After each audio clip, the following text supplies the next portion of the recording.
सुनियोजित शहर आणि अर्थातच एकंदरीत जर स्मार्ट सिटी म्हणून ओळखल्या जाणाऱ्या पिंपरी चिंचवड शहरातील अनेक रस्त्यांची अक्षरशः दयनीय अवस्था झाली. रस्त्याची चाळण झाली अशा प्रकारचं चित्र आहे. खरं तर महानगरपालिका या संदर्भामध्ये कठोर पावलं उचलताना दिसतंय. मात्र नेमकं काय झालं की शहरातल्या अंतर्गत रस्त्यांवर मोठ्या प्रमाणात खड्डे पडलेत आणि त्यासाठी काय नेमक्या उपाययोजना केल्या जात आहेत. आपल्यासोबत स्वतः निकम सर आहेत. सर, खरं तर महापालिका दरवर्षी तोच रस्ता, तोच खड्डा अशा पद्धतीची परिस्थिती दिसती आहे. पण नेमकी कारणं काय आहेत? आत्ताची परिस्थिती काय आहे? खड्ड्यांच्या बाबत आपण किती कठोर पावलं उचलतोय? खड्ड्यामध्ये आम्ही आता नवीन एक हे केलेलं आहे, सिस्टीम केलेली आहे.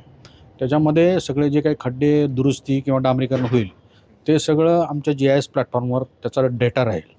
आणि जर त्याच्यामध्ये त्याच्या डिफेक्ट लायबिलिटीमध्ये जर काही झालं तर ते त्या ठेकेदाराला आम्ही जबाबदार करून एक तर त्याच्याकडून पुन्हा काम करून घेणार.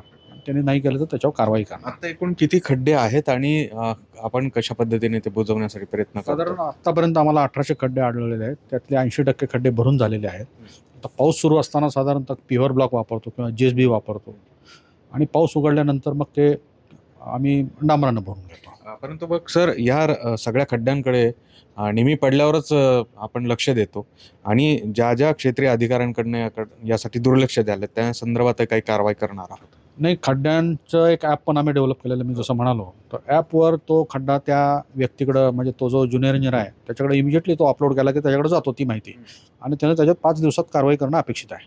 परंतु आमच्याकडच्या काही कनिष्ठ अभियंत्यांनी याच्याकडे दुर्लक्ष केलं आणि काहींनी जी दुरुस्ती केली ती आम्ही जसं त्याचं स्टँडर्ड प्रोसिजर, ऑपरेटिंग प्रोसिजर आहे त्याप्रमाणे केली नाही. त्यामुळे त्यांना आम्ही शोकॉज नोटिसा काढलेल्या आहेत. काय यापुढची अपेक्षा आहे नागरिकांकडनं? अनेक जण तक्रारी करतात आहे, पण नागरिकांचा सहभाग अपेक्षित आहे का? ॲपवरती तक्रार करतीलच, पण त्या तक्रारीचं निवारण होत नसेल तर पुढची भूमिका काय असेल आणि खड्ड्यात अपघात झाला तर कोणाला दोषी धरलं जाणार?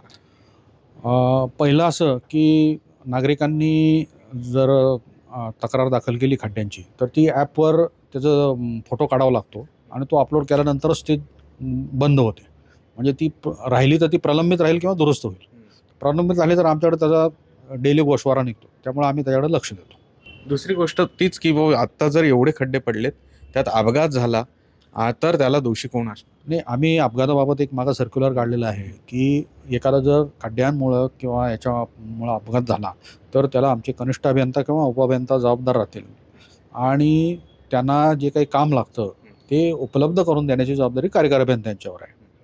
त्यामुळे आपण बघतोय की पिंपरी चिंचवड महानगरपालिका आणि एकूणच प्रशासन जे आहे ते कठोर पावलं उचलताना दिसतंय.